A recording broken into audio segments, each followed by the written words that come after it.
Hello everyone, this is Prince Maharaj. और आज हम लोग क्लास 9 के बहुत ही मस्त चैप्टर को स्टार्ट करने वाले हैं, जो कि है पॉलिनोमियल्स। अब यूट्यूब पे तो बहुत सारे पॉलिनोमियल्स के ऊपर लेक्चर आपको ऑलरेडी देखने को मिला है ना, जो कि 2 घंटे और 2.5 घंटे के अंदर पूरे पॉलिनोमियल ही चैप्टर को कंप्लीट कर दिया गया है। बट ऐसा नहीं होगा, मैं ऐसा भी बिल्कुल भी नहीं करूंगा, क्योंकि मुझे पता है कि 2.5 घंटे के अंदर पॉलिनोमियल को कंप्लीट करने का मतलब है कि आपको कुछ में कुछ खास ज़्यादा समझ में आएगा नहीं, ना ही ज़्यादा क्वेश्चन प्रैक्टिस होगा और ना ही ज़्यादा टॉपिक्स को काफ़ी डिटेल में कवर किया गया होगा। बट इस पॉलिनोमियल के सीरीज में, जिसमें मैं 4 to 5 लेक्चर्स अपलोड करूंगा, जिसमें काफी डिटेल के अंदर काफी डिटेल्स में आपको पॉलिनोमियल चैप्टर समझ में आएगा, बहुत ज्यादा क्वेश्चन प्रैक्टिस किया जाएगा, है ना। और टॉपिक्स को काफी डिटेल में डिस्कस भी किया जाएगा। तो आज के इस लेक्चर में हम लोग कौन कौन से टॉपिक को कवर करने वाले हैं, चलिए सबसे पहले समझ लेते हैं। तो सबसे फर्स्ट हम लोग कॉन्स्टेंट्स पढ़ेंगे कि कॉन्स्टेंट्स क्या होते हैं। देन आफ्टर वेरिएबल्स की वेरिएबल्स क्या होते हैं। देन एक्सप्रेशन और एल्जेब्रिक एक्सप्रेशंस पढ़ेंगे, एक्सप्रेशन और एल्जेब्रिक एक्सप्रेशन क्या होते हैं।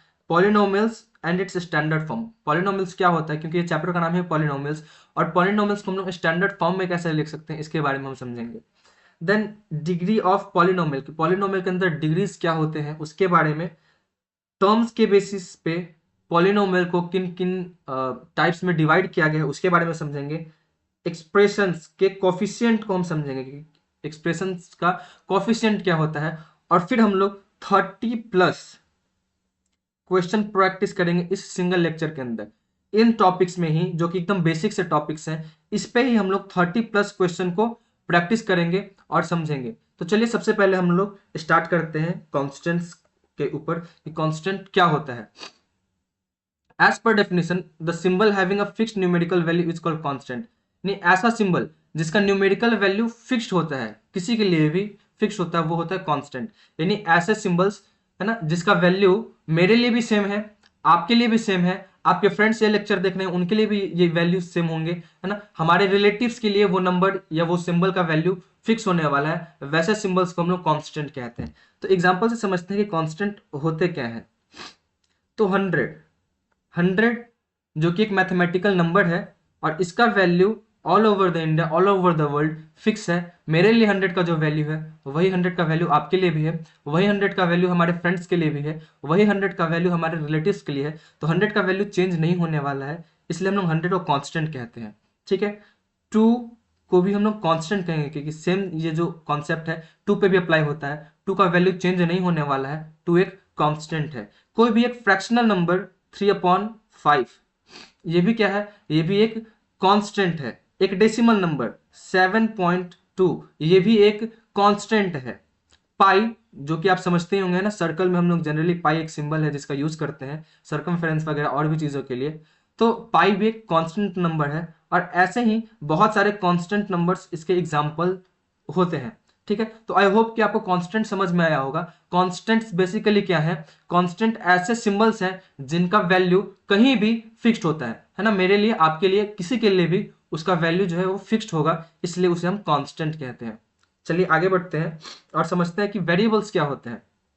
तो वेरिएबल्स ऐसे सिंबल्स होते हैं जिनके डिफरेंट न्यूमेरिकल वैल्यूज होते हैं, जिनके वैल्यूज चेंज्ड होते रहते हैं, है ना। ऐसा सिंबल्स जिनका वैल्यू चेंज होते रहता है, question to question, person to person change होते रहता है, इसलिए उसे हम वेरिएबल कहते हैं। और वेरिएबल्स को हम लोग जनरली अल्फाबेटिकल लेटर्स से डिनोट करते हैं। जो भी स्मॉल अल्फाबेटिकल लेटर्स होते हैं, जैसे ए, बी, सी, है ना, एक्स, वाई, जेड, ये जो भी अल्फाबेटिकल लेटर्स हैं, इनको हम वेरिएबल कहते हैं, क्योंकि हमें पता नहीं है कि इनका वैल्यू क्या है। अभी मैं पूछूं कि आपसे कि ए का कोई एक वैल्यू बताओ, तो आप कोई अलग वैल्यू बताओगे, और आपका फ्रेंड कोई एक अलग वैल्यू बताएगा, मैं कोई एक अलग वैल्यू बताऊंगा। अगले क्वेश्चन में हो सकता है कि ए का कुछ और वैल्यू आ रहा हो, है ना। तो इन द होल वर्ल्ड ये ए जो है, इसका वैल्यू कहीं भी फिक्स्ड नहीं है ना। हो सकता है कभी कभी सेम आंसर आ जाए, बट फिक्स्ड नहीं है, इसलिए हम इसे वेरिएबल कहते हैं। ठीक है। तो आई होप कि आपको वेरिएबल समझ में आ रहा है कि वेरिएबल क्या होता है। ऐसे चीजें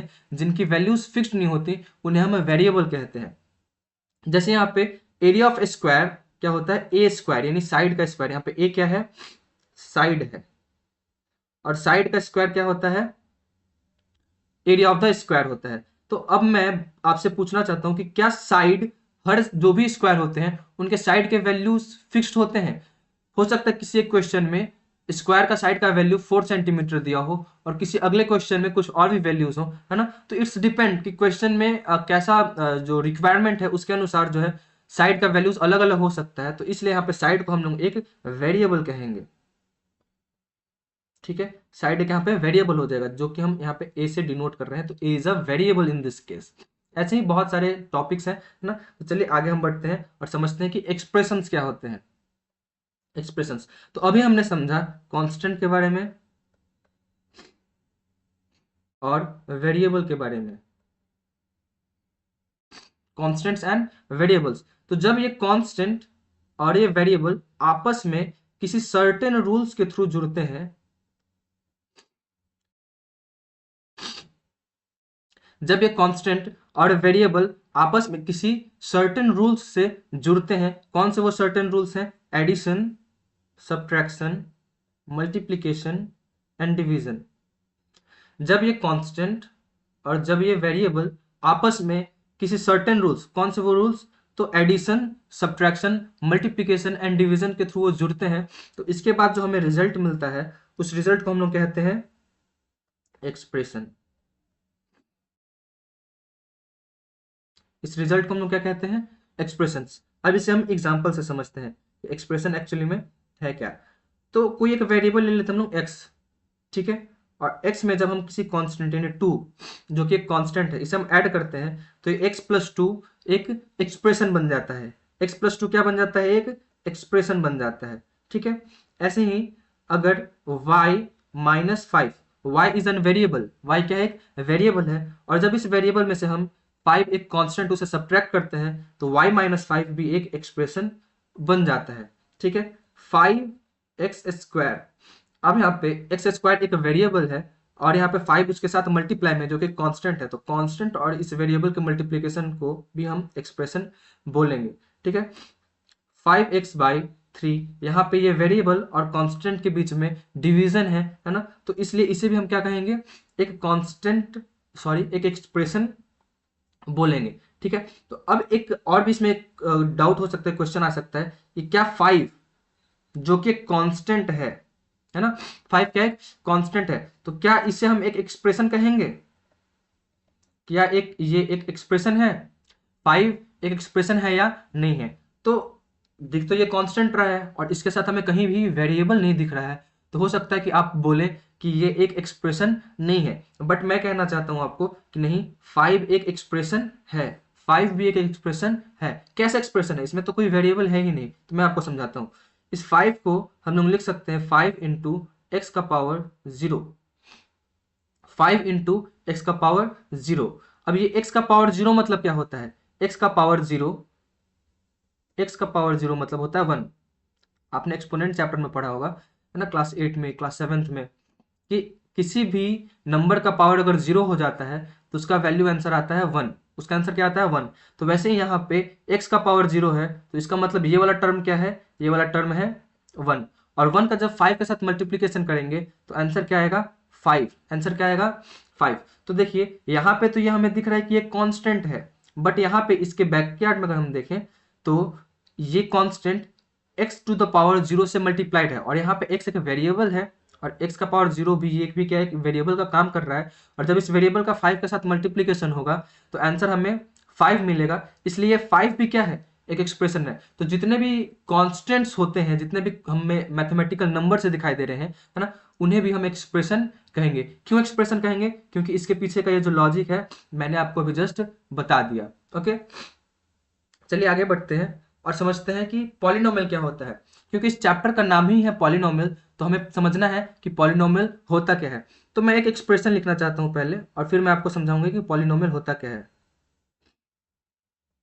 ठीक है, तो एक्सप्रेशन क्या है? 5x² plus 3x-8। अब मैं आपसे पूछना चाहता हूं, क्या ये एक एक्सप्रेशन है? तो हाँ, ये एक एक्सप्रेशन है। क्यों? क्योंकि हमें यहाँ पे कांस्टेंट और वेरिएबल्स को मल्टीप्लिकेशन, एडिशन या सब्ट्रैक्शन होते हुए देख रहे हैं, तो इसलिए एक एक्सप्रेशन है। तो ऐसे ही एक्सप्रेशंस को हम पॉलिनोमियल भी बोलेंगे।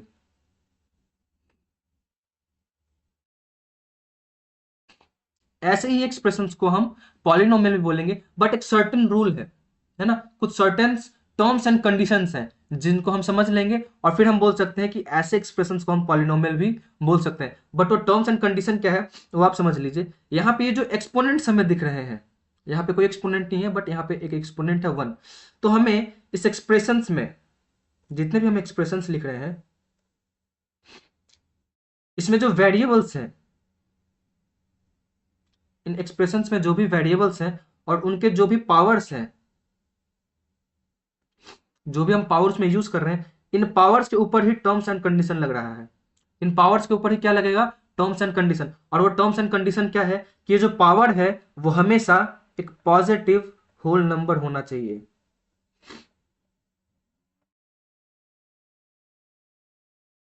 ये पावर क्या होना चाहिए? हमेशा एक पॉजिटिव होल नंबर होना चाहिए। पॉजिटिव होल नंबर मतलब क्या होता है?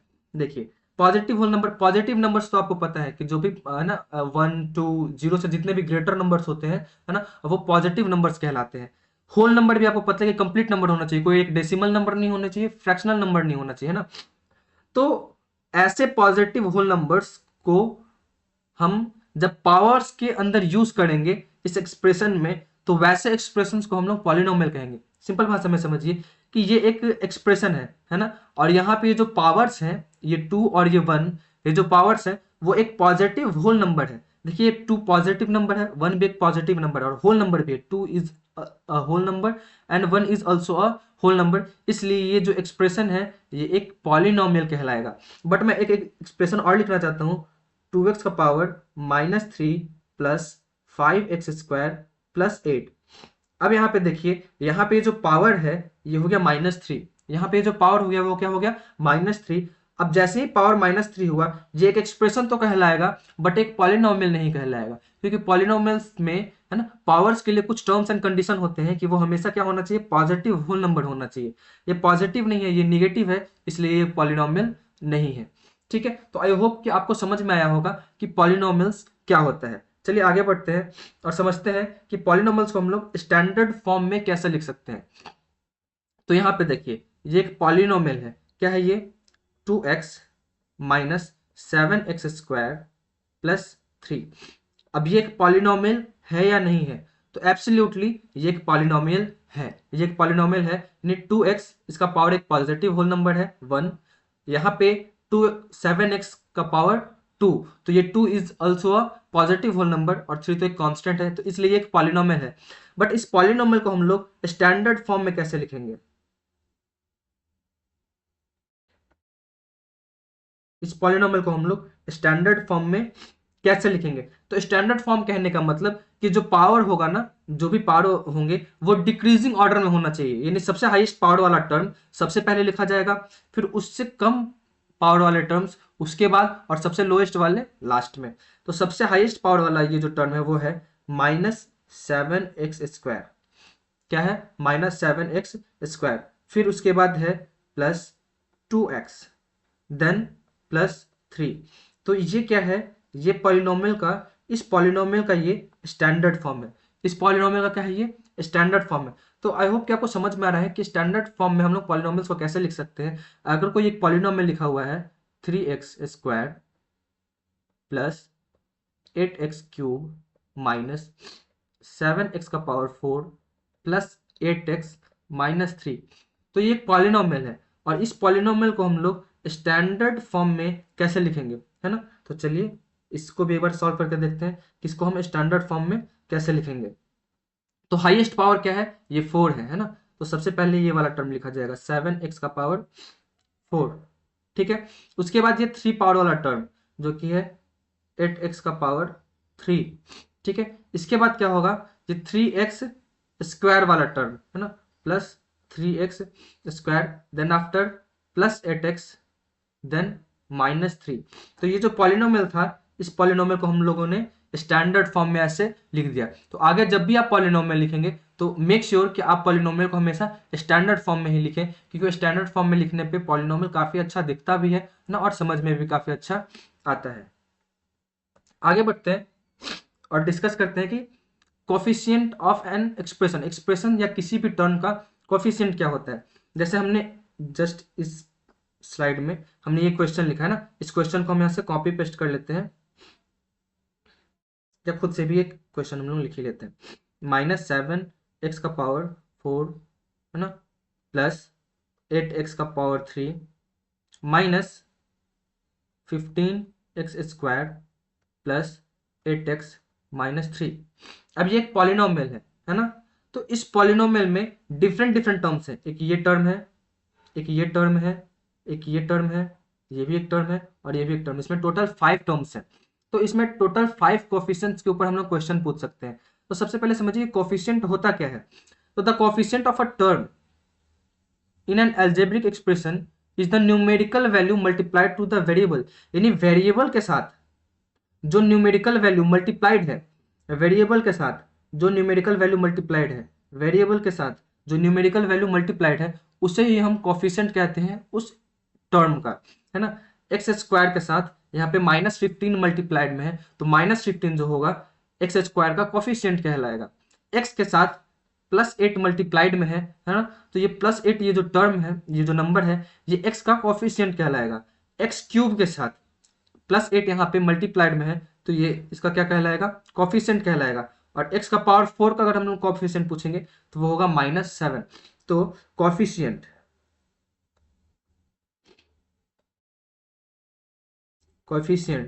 ऑफ x⁴ x⁴ है, तो इसका कोफिशिएंट क्या होगा हमें ये बताना है। सिमिलरली कोफिशिएंट ऑफ x⁴ ये बताना है ना। सिमिलरली आगे हम लोग और डिस्कस करेंगे x² का, x का, और एक जो लास्ट है इसे हम कहते हैं कांस्टेंट टर्म। इसे हम क्या कहते हैं, कांस्टेंट टर्म। तो कांस्टेंट टर्म भी इसमें क्या है, डिस्कस किया जाएगा। तो जनरली पॉलिनोमियल्स में ऐसे क्वेश्चन आएंगे और आपको ये समझ लेना है कि कोफिशिएंट कहते किसे हैं। तो यहाँ पे x⁴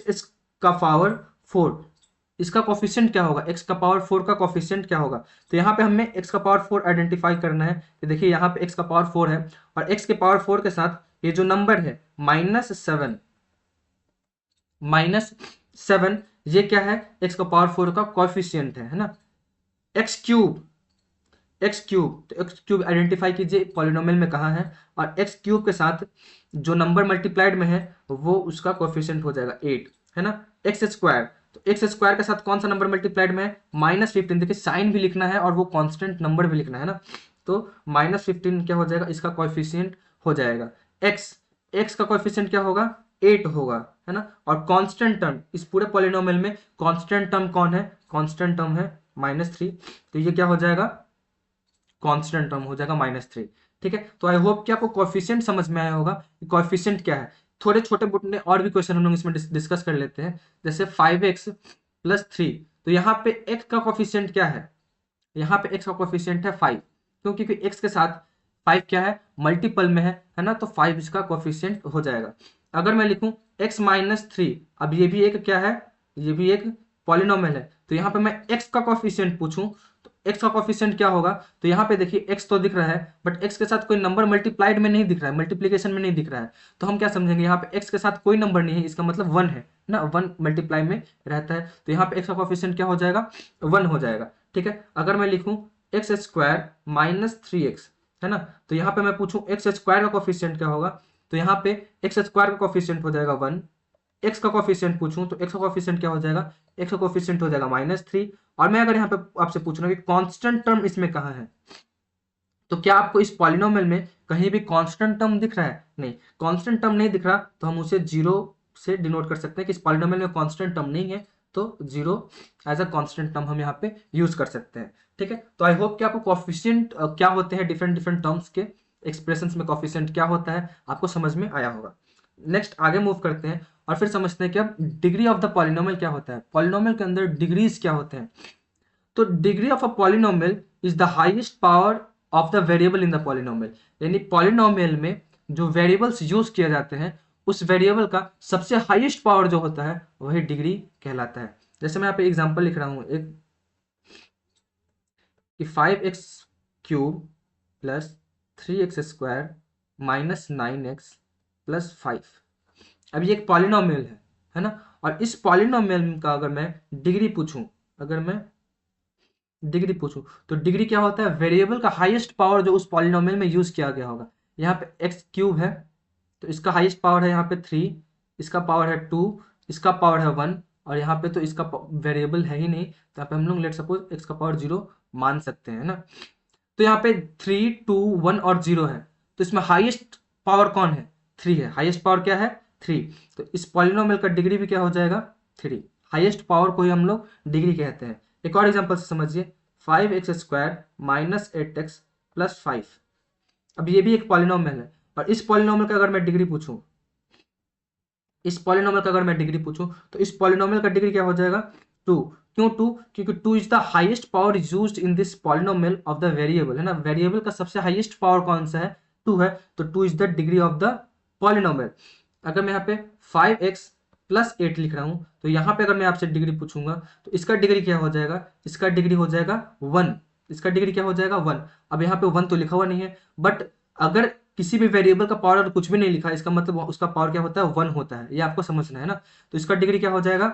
1 हो जाएगा। अगर मैं लिख रहा हूं 8x³ माइनस 7x का पावर 5, तो इस पॉलिनोमियल का डिग्री क्या हो जाएगा? इस पॉलिनोमियल का डिग्री हो जाएगा 5। इस पॉलिनोमियल का डिग्री क्या हो जाएगा? 5। ठीक है। अगर मैं कोई कांस्टेंट नंबर लिख रहा हूं, ठीक है, जैसे 88, अब यहां पे मैं पूछ रहा हूं कि इसका डिग्री क्या होगा। ये तो एक कांस्टेंट नंबर है, और कांस्टेंट नंबर के साथ तो कोई वेरिएबल अभी है नहीं, बट मैंने आपको शुरू में ही बताया था कि एक वेरिएबल होता है। कौन सा वो वेरिएबल होता है वो x का पावर 0, यानी किसी भी वेरिएबल का पावर हम लोग 0 लिख सकते हैं, और इसका मतलब होता है 1। 1 इंटू 88 ही होता है। तो यहां से अगर मैं डिग्री पूछूंगा, तो इस वेरिएबल का डिग्री क्या है? 0। तो किसी भी कांस्टेंट नंबर का भी डिग्री होता है, किसी भी कांस्टेंट नंबर का भी डिग्री होता है, और वो क्या होता है? 0। तो आई होप कि आपको ये डिग्री वाले जो चीजें हैं ये समझ में आया होगा। काफी डिटेल में हम लोग ने बहुत सारे क्वेश्चन प्रैक्टिस के साथ ये समझा है। आगे बढ़ते हैं और सबसे समझते हैं कि कैसे पता करेंगे कि कोई पॉलिनोमियल, कोई एक्सप्रेशन पॉलिनोमियल है या नहीं है। कोई भी एक्सप्रेशन दिया रहेगा क्वेश्चन में, आगे हम लोग इसके ऊपर क्वेश्चन डिस्कस भी करेंगे कि एक्सप्रेशन दिया हुआ है और फिर पूछा जा रहा है कि ये पॉलिनोमियल है या नहीं है। तो मैंने आपको शुरू में ही बताया था कि पॉलिनोमियल कब होता है, कोई भी एक्सप्रेशन पॉलिनोमियल कब होता है? जब उसका पावर क्या होता है? एक पॉजिटिव होल नंबर होता है। जब उसका पावर क्या होता है? एक पॉजिटिव होल नंबर होता है, तो वो क्या कहलाएगा? एक पॉलिनोमियल कहलाएगा। बट इसके अलावा अगर उसका पावर एक निगेटिव नंबर हो जाए, क्या हो जाए? एक निगेटिव, यानी अगर पावर निगेटिव हो जाता है, तब वो पॉलिनोमियल नहीं कहलाएगा। यानी वेरिएबल का पावर कभी भी निगेटिव नहीं होना चाहिए पॉलिनोमियल के अंदर। दूसरा, नो डिवीजन बाय वेरिएबल, यानी पॉलिनोमियल के अंदर जो वेरिएबल्स होंगे वो कभी भी डिनोमिनेटर में नहीं देखा जाएगा। यानी अगर मैं यहाँ पे लिख रहा हूँ 5x प्लस 3, ये तो एक पॉलिनोमियल है क्योंकि इसका पावर एक पॉजिटिव होल नंबर है। बट अगर मैं यहाँ पे लिख दे रहा हूँ x, तो यहाँ पे x जो है इस पॉलिनोमियल के डिनोमिनेटर में आ गया, तो ये ओवरऑल ये पॉलिनोमियल नहीं कहलाया। क्यों? क्योंकि डिनोमिनेटर में कभी भी वेरिएबल नहीं आना चाहिए। अगर मैं यहाँ पे लिख रहा हूँ 5x³ बाई y, तो ये भी एक पॉलिनोमियल नहीं है। क्यों? क्योंकि डिनोमिनेटर में यहाँ पे क्या आ गया? एक वेरिएबल आ गया, है ना। अगर मैं लिख रहा हूं 2x माइनस 8 बाई 4x, तो ये भी एक पॉलिनोमियल नहीं है। क्यों ये पॉलिनोमियल नहीं है? क्योंकि यहाँ पे डिनोमिनेटर में क्या आ गया? एक वेरिएबल आ गया, और डिनोमिनेटर में कभी भी वेरिएबल नहीं होना चाहिए, तो ये भी एक पॉलिनोमियल नहीं कहलाएगा। बट मैं ऐसे लिख दूं 5x, है ना, -3/8, तो ये एक पॉलिनोमियल है क्योंकि डिनोमिनेटर में तो वेरिएबल नहीं है, तो ये एक पॉलिनोमियल है। कोफिशिएंट हमेशा रियल नंबर होना चाहिए। रियल नंबर क्या हो सकते हैं? तो कोई एक होल नंबर हो सकता है, नेचुरल नंबर हो सकता है ना, प्राइम नंबर हो सकते हैं, इंटीजर हो सकता है, डेसिमल नंबर्स भी हो सकता है ना। तो रियल नंबर हमेशा क्या होना चाहिए? कोफिशिएंट। और मैंने आपको अभी बताया कि कोफिशिएंट क्या होता है ना। तो अगर मैं ऐसा लिख रहा हूँ 5x² माइनस 3x प्लस 10, ठीक है, तो ये एक पॉलिनोमियल है। क्यों? क्योंकि यहाँ पे इसके जो कोफिशिएंट है ये है 5, इसका कोफिशिएंट भी क्या है? 3, और ये तो कांस्टेंट टर्म है, तो ये सारे क्या है? एक रियल नंबर है, इसलिए ये एक पॉलिनोमियल कहलाएगा। कुछ और भी मैं इसमें ऐड ऑन कर देता हूं कि रूट के अंदर कभी भी वेरिएबल नहीं आना चाहिए। अगर मैं ऐसा लिख दूं रूट अंडर एक्स, अगर मैं ऐसा लिख दे रहा हूं रूट अंडर एक्स, तो कभी भी अगर आपको पॉलिनोमियल के अंदर रूट के अंदर वेरिएबल दिख जाए, कभी भी पॉलिनोमियल के अंदर रूट के अंदर आपको वेरिएबल दिख जाए तो वहीं पे आप कह दीजिए भाई ये तो पॉलिनोमियल ना हो, तो है ना, ये पॉलिनोमियल ना हो। तो समझ लो इसको एक एग्जांपल से कि root under 2x² minus 3x plus 5, ठीक है। तो क्या ये एक पॉलिनोमियल है?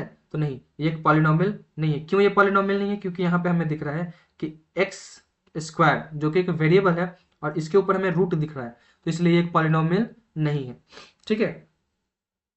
और भी पॉलिनोमियल में जो भी वेरिएबल्स होंगे उसके पावर्स कभी भी फ्रैक्शनल नहीं होने चाहिए।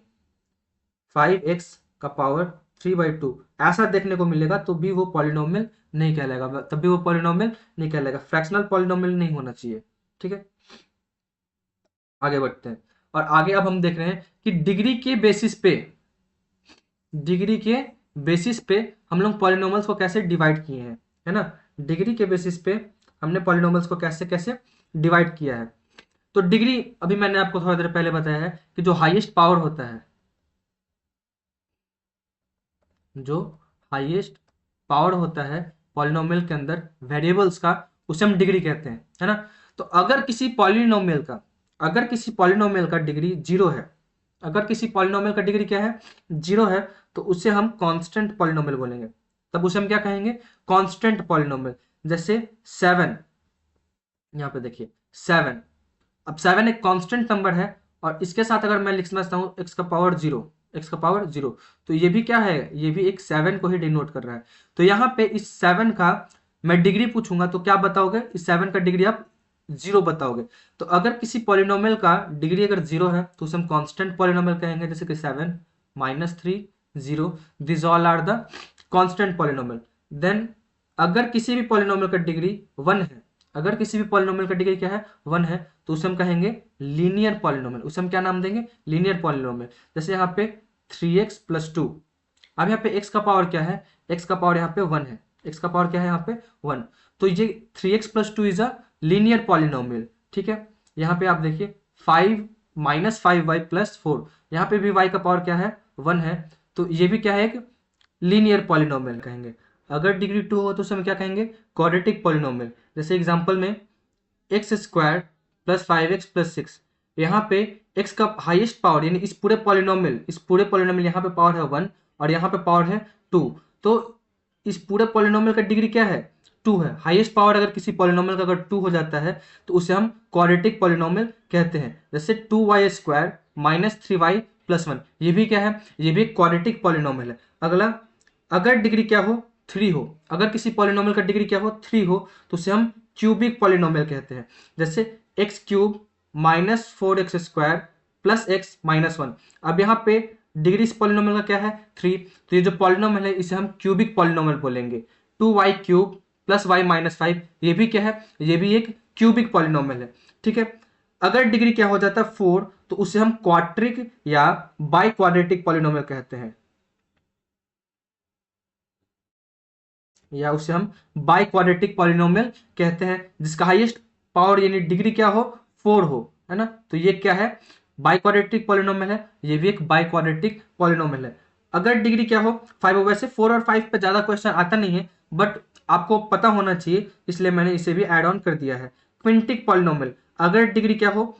5 हो, तो वैसे पॉलिनोमियल को हम लोग क्विंटिक पॉलिनोमियल कहते हैं। और ये क्या है? x⁵ 2x³ minus x plus 1, ये क्या है? एक क्विंटिक पॉलिनोमियल है। तो जैसा अभी मैंने आपको बताया था कि डिग्री के बेसिस पे पॉलिनोमियल को हमने डिग्री के बेसिस पे पॉलिनोमियल को हमने इन 5 कैटेगरीज इन 6 कैटेगरीज में हमने बांटा है। अगर डिग्री क्या हो? 0 हो तो कांस्टेंट पॉलिनोमियल, डिग्री 1 हो तो लीनियर पॉलिनोमियल, डिग्री 2 हो तो क्वाड्रेटिक पॉलिनोमियल, डिग्री 3 है तो क्यूबिक पॉलिनोमियल, 4 है तो क्वाड्रिक या बाय क्वाड्रेटिक पॉलिनोमियल, और अगर डिग्री 5 है तो उसे हम क्विंटिक पॉलिनोमियल कहते हैं। और ये सब उनके क्या है? उनके एग्जाम्पल्स हैं। तो आई होप कि आपको ये भी अब समझ में आया होगा और अब हम आगे बढ़ते हैं। अब number of terms in polynomial, यानी पॉलिनोमियल्स को टर्म्स के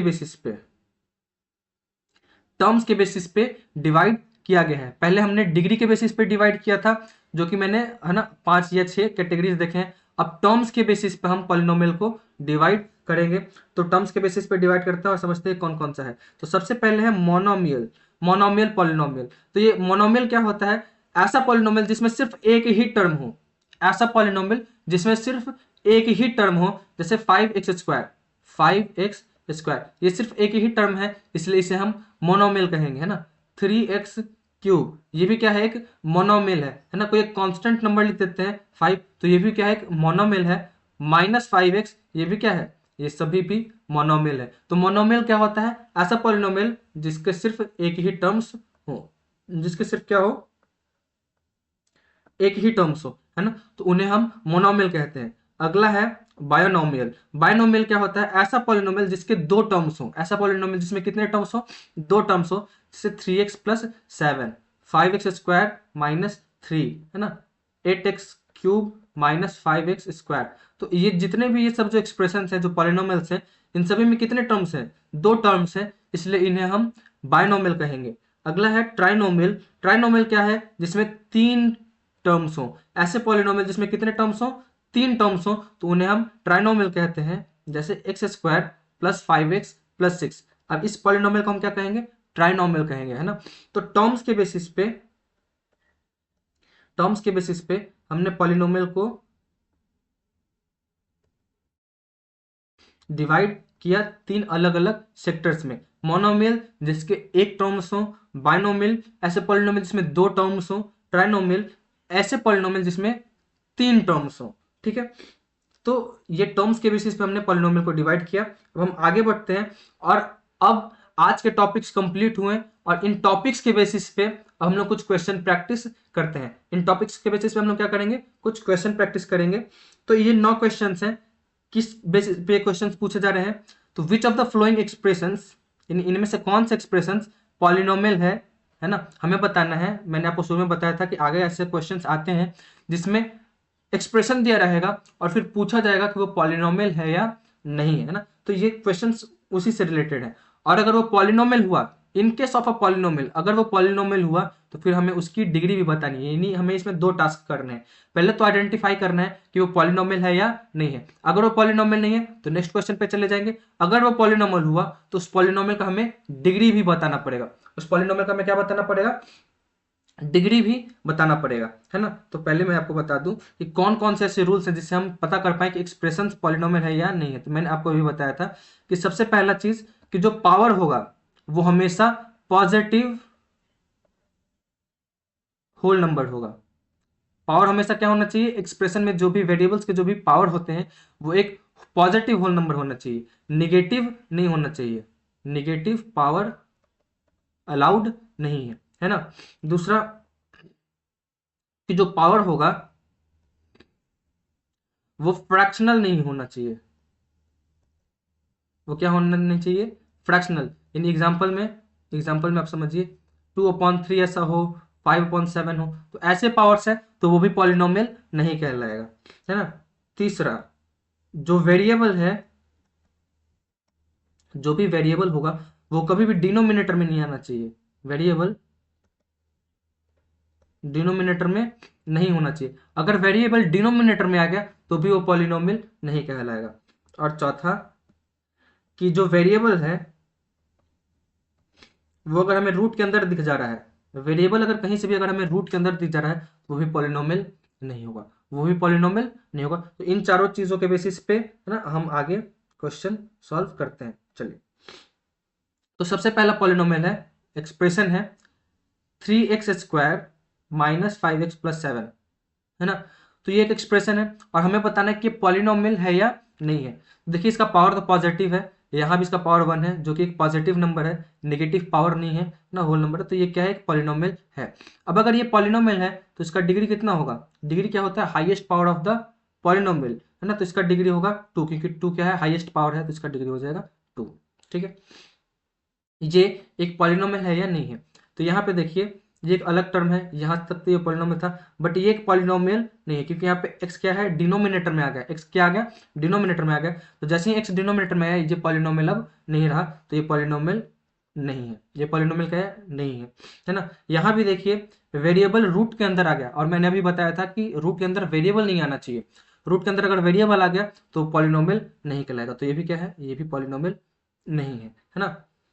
7x स्क्वायर माइनस 5x का पावर -1 प्लस 8 है ना। तो यहाँ पे देखिए, यहाँ पावर नेगेटिव इंटीजर आ गया। अब अगर पावर नेगेटिव होता है तब भी वो पॉलिनोमियल नहीं कहलाता, तो ये भी एक पॉलिनोमियल नहीं है ना। 2x plus 3 root x plus 5, अब यहाँ पे वेरिएबल रूट के अंदर है, तो ये भी क्या है, ये भी एक पॉलिनोमियल नहीं है ना। x का पावर 4 प्लस 9, अब देखिए यहाँ पे एक पॉजिटिव होल नंबर पावर के फॉर्म में है ना, तो ये एक पॉलिनोमियल है, yes it is a polynomial. और इसका डिग्री क्या होगा, इसका डिग्री हो जाएगा हाईएस्ट पावर यानी 4 तो इसका ये डिग्री हो गया, ठीक है। अगला, ये पॉलिनोमियल है या नहीं, तो x cube minus plus 4x square minus 7x plus 1/2, हाँ ये एक पॉलिनोमियल है ना। कि जो भी पॉलिनोमियल्स के जो भी टर्म्स एंड कंडीशन चाहिए होते हैं वो तो है, पावर के ऊपर जो भी चीज़ है वो अप्लाइड है ना। तो एक पॉलिनोमियल है और इसका डिग्री क्या होगा, इसका डिग्री हो जाएगा 3, इसका डिग्री क्या हो जाएगा 3, इसका डिग्री हो जाएगा। अगला 5x स्क्वायर, 5x का power -2 plus 3x square plus 4, तो क्या ये एक पॉलिनोमियल है, नहीं ये एक पॉलिनोमियल नहीं है। क्यों पॉलिनोमियल नहीं है, क्योंकि यहाँ पे क्या है, निगेटिव पावर हमें देखने को मिल रहा है, तो ये एक पॉलिनोमियल नहीं है। यहाँ भी ये एक पॉलिनोमियल नहीं है। क्यों नहीं है ये एक पॉलिनोमियल, क्योंकि यहाँ पे हमें पावर क्या देखने को मिल रहा है, यहाँ पे पावर एक फ्रैक्शनल नंबर यानी t का पावर 1/2 है, जो कि एक फ्रैक्शनल पावर हो गया, तो ये भी एक पॉलिनोमियल नहीं है, ठीक है। चलिए आगे बढ़ते हैं कुछ सेट ऑफ क्वेश्चंस के ऊपर। ये क्वेश्चंस क्या कह रहे हैं, identify constants linear quadratic cubic ना, ये सब हमें बताना है कि जो भी यहाँ पे ये पॉलिनोमियल्स हैं वो कांस्टेंट पॉलिनोमियल है, लीनियर पॉलिनोमियल है, क्वाड्रेटिक है, बाई क्वाड्रेटिक है ना, क्विंटिक है, जो हमने अभी थोड़ी देर पहले डिस्कस किया था। उनमें से हमें से बताना है कि ये सब पॉलिनोमियल्स कौन से पॉलिनोमियल है ना। तो हमने टर्म्स के बेसिस पे और डिग्री के बेसिस पे हमें इससे जस्टिफाई करना है। किसके बेसिस पे, डिग्री के बेसिस पे।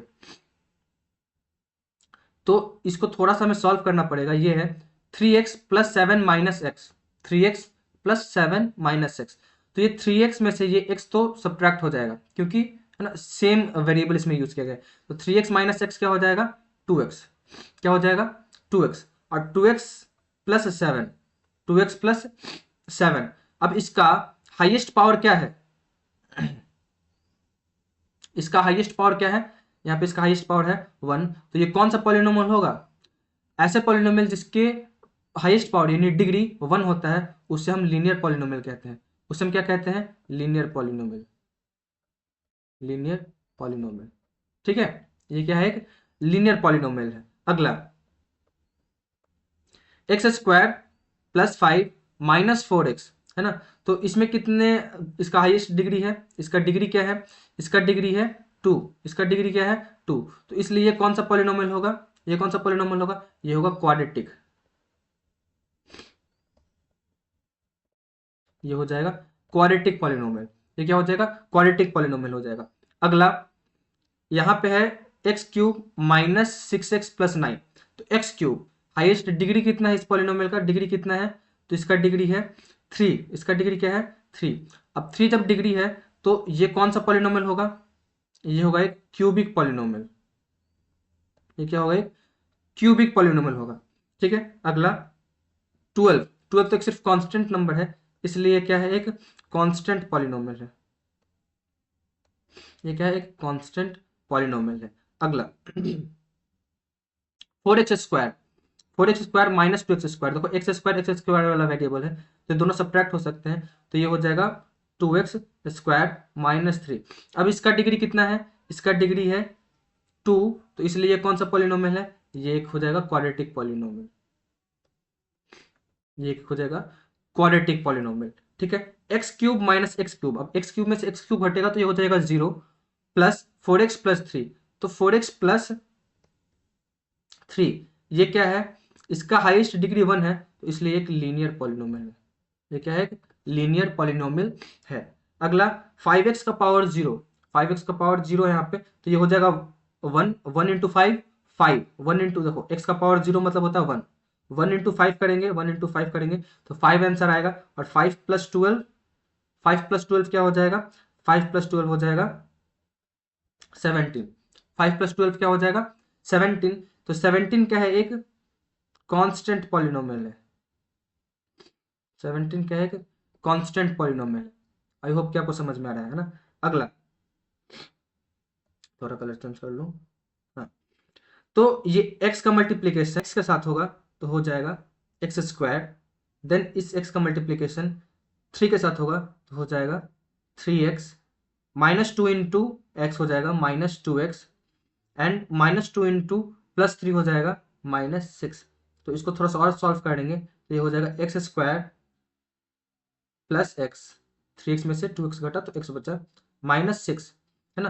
तो अब ये जो पॉलिनोमियल है इसका हाईएस्ट डिग्री क्या है? 2। तो ये हो जाएगा क्वाड्रेटिक पॉलिनोमियल। ठीक है, ये कौन सा पॉलिनोमियल हो जाएगा? क्वाड्रेटिक पॉलिनोमियल हो जाएगा। -6x², इसका भी पावर कितना है? इसका भी जो हाईएस्ट डिग्री है, मतलब जो डिग्री है वो है 2। तो इसलिए ये हो जाएगा एक क्वाड्रेटिक पॉलिनोमियल।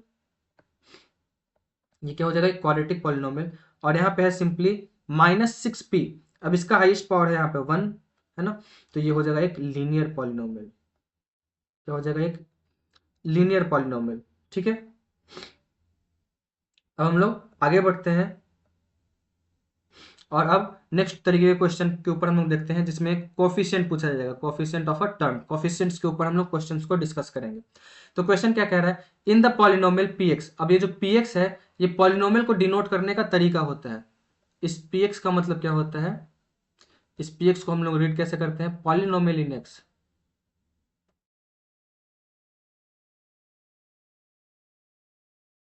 इसे हम क्या रीड करते हैं? इसे हम रीड करते हैं पॉलिनोमियल इन x। px मतलब पॉलिनोमियल इन x। अगर ऐसा लिखा हो pz, है ना, तो इसे हम क्या पढ़ेंगे? इसे हम पढ़ेंगे पॉलिनोमियल इन z। इन्हें हम क्या पढ़ेंगे? Polynomial in z। तो वैसे ही in the polynomial px 7x³ -4x + 9x -11, इसमें पूछ रहे find the coefficient of x²। In x² का कोफिशिएंट क्या है? कोफिशिएंट मैंने बताया था कि ये आप पहले तो आइडेंटिफाई कीजिए कि यह है कहाँ। तो x² यहाँ पे है, यहाँ पे। अब इसके पहले ये जो कांस्टेंट नंबर्स के साथ मल्टीप्लाई में होता है वही कोफिशिएंट कहलाता है उस वेरिएबल का। तो x² का कोफिशिएंट क्या हो जाएगा? x² का कोफिशिएंट क्या हो जाएगा? -4। क्या हो जाएगा आंसर इसका? -4 is the answer of this question, है ना। अगला क्वेश्चन क्या है? इन द पॉलिनोमियल px 5x का power 4 -3x³ +0x² +8x -12 find the coefficient of x²। x² का कोफिशिएंट यहाँ पे क्या है? तो सबसे पहले आप x² को आइडेंटिफाई कीजिए कि वो है कहाँ पॉलिनोमियल में। x² यहाँ पे है। इसके पहले वाला जो कांस्टेंट इसके साथ मल्टीप्लाई में है वही इसका कोफिशिएंट हो जाएगा। तो यहाँ पे x² का कोफिशिएंट क्या हो जाएगा? x² का कोफिशिएंट हो जाएगा 0। क्या हो जाएगा answer? 0 is the coefficient of x² in this question. आगे बढ़ते हैं और कोफिशिएंट के ऊपर कुछ और क्वेश्चन भी देखते हैं, है ना। ये है 3x - 2 इंटू एक्स प्लस 1। अब इसे हमें सॉल्व किए बिना ही अगर मैं क्वेश्चन का आंसर लिख दूं, जैसे हमें पूछ रहा है x² का कोफिशिएंट, अब मैंने इसे सॉल्व नहीं किया, अभी ब्रैकेट को तोड़ के डिस्ट्रीब्यूटिव लॉ नहीं लगाया और सिंपल एक पॉलिनोमियल नहीं लिखा और वैसे में लिख दूं तो यहाँ पे x² का कोफिशिएंट हमें 1 दिख रहा है और अगर मैं वो लिख देता हूँ तो आंसर हो जाएगा गलत, है ना। तो हमें इसे समझना है, पहले से हमें सॉल्व कर लेना है। तो क्वेश्चन क्या है? 3x - 2, ठीक है, इंटू x² प्लस 1। इसे हम जब सॉल्व करेंगे तो ये 3x का मल्टीप्लीकेशन हो जाएगा x² के साथ, ठीक है। तो ये हो जाएगा 3x³। फिर इस 3x का मल्टीप्लीकेशन 1 के साथ होगा तो हो जाएगा +3x, ठीक है। -2 का मल्टीप्लीकेशन x² के साथ होगा तो हो जाएगा -2x²। देन इस -2 का मल्टीप्लीकेशन 1 के साथ होगा तो हो जाएगा -2, ठीक है। अब इसे थोड़ा और फर्दर सॉल्व कर ले तो ये हो जाएगा 3x³ -2x² प्लस 3x -2। अब हम इससे क्वेश्चन पूछा था x² का कोफिशिएंट बताइए, तो इस क्वेश्चन में x² का कोफिशिएंट क्या है? तो x² आइडेंटिफाई किया आपने, पता किया है कहाँ पे है, और फिर उसके पहले वाला जो मल्टीपल में जो नंबर है यानी -2, वो इसका क्या हो जाएगा? कोफिशिएंट हो जाएगा, ठीक है। अगले क्वेश्चन पे बढ़ते हैं और इसमें हमें x का कोफिशिएंट बताना है, लेकिन बस इसमें पहले सॉल्व करना पड़ेगा हमें इसे। तो ये हो जाएगा 4x², ब्रैकेट के अगर बाहर निगेटिव साइन यानी माइनस साइन लगा रहता है, तो एज पर रूल ब्रैकेट हटाने के वक्त हमें अंदर के सारे टर्म्स का साइन चेंज करना होता है। ठीक है, तो ये हो जाएगा प्लस 3x स्क्वायर से माइनस 3x स्क्वायर, फिर ये माइनस 5x से हो जाएगा प्लस 5x। ठीक है, और ये प्लस 7 से क्या हो जाएगा, माइनस 7 हो जाएगा। ठीक है, तो यहाँ पे अब हमें थोड़ा सा और सॉल्व करना पड़ेगा। 4x square minus x 3x square, तो ये हो जाएगा x square plus 5x minus 7। ठीक है, अब यहाँ हमसे क्वेश्चन पूछा था कि x का कॉफिशिएंट बताइए, तो x हमने आइडेंटिफाई कर लिया, x यहाँ पे है, और इसका कॉफिशिएंट क्या हो जाएगा, इसका कॉफिशिएंट हो जाएगा 5। इसका कॉफिशिएंट क्या हो जाएगा, 5। ठीक है, अगला क्वेश्चन यहाँ पे ये कह रहा है कि x का कॉफिशिएंट बताइए, पहले हमें इसे सॉल्व करना पड़ेगा, है ना। तो ये हो जाएगा x cube minus 6x square plus 9x, bracket के आगे माइनस का साइन है तो साइन चेंज हो जाएगा, माइनस 4x प्लस 3। ठीक है, तो ये हो जाएगा x cube minus 6x square, 9x में से 4x जाएगा तो हो जाएगा प्लस 5x और प्लस 3, है ना। तो यहाँ पे x का कोफिशिएंट क्या है, यहाँ पे x का कोफिशिएंट है 5, यहाँ पे x का कोफिशिएंट क्या है, 5 है। ठीक है, तो आई होप कि आपको पॉलिनोमियल के ये सारे टर्म्स काफ़ी अच्छे तरीके से समझ में आए होंगे, और हमने जितने भी क्वेश्चन प्रैक्टिस किए, बहुत ज़्यादा क्वेश्चन प्रैक्टिस किया हमने, है ना। काफ़ी डिटेल में हमने समझा भी कि पॉलिनोमियल क्या होता है, एक्सपोनेंट्स क्या होते हैं, है ना। एक्सपोनेंट्स के बेसिस पे हमने डिग्री को देखा। ठीक है, फिर डिग्री के बेसिस पे हमने पॉलिनोमियल्स को डिवाइड किया। ठीक है ना, फिर टर्म्स के बेसिस पे हमने पॉलिनोमियल्स को डिवाइड किया, और उसके बाद हमने इतने सारे क्वेश्चंस को प्रैक्टिस किया। तो अगले लेक्चर में मिलते हैं अगले आगे के टॉपिक्स के साथ। Then keep learning, bye.